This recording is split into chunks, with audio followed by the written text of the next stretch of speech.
এই হলো বাংলাদেশ হজ ক্যাম্প, যার সৌন্দর্য দেখতে পাচ্ছেন। এখান থেকে শুরু হয়ে আপনাদের দেখাচ্ছে ঘুরে ঘুরে। এটা হজ ক্যাম্পের মসজিদ, মনোরঞ্জক দৃষ্টিনন্দন একটি মসজিদ দেখার মতো।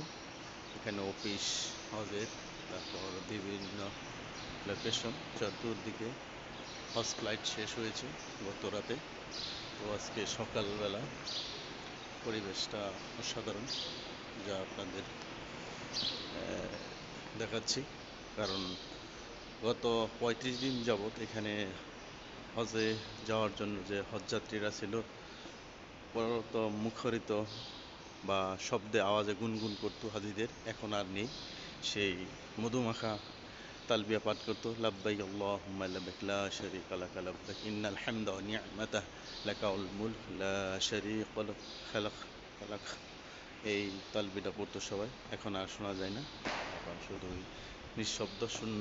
এটা হচ্ছে মসজিদের ফটক, দেখতে পাচ্ছেন পাশে সুন্দর সুন্দর ফুল বাগান, গাছগুলো সত্যি মনোরঞ্জন, দৃষ্টি নন্দন, দেখার মতো জায়গা, স্পেস, মসজিদ, সব কিছু মিললে আলহামদুলিল্লাহ। তো কেমন লাগলো অবশ্যই জানাবেন। সকলে ভালো থাকবেন। আসসালামু আলাইকুম।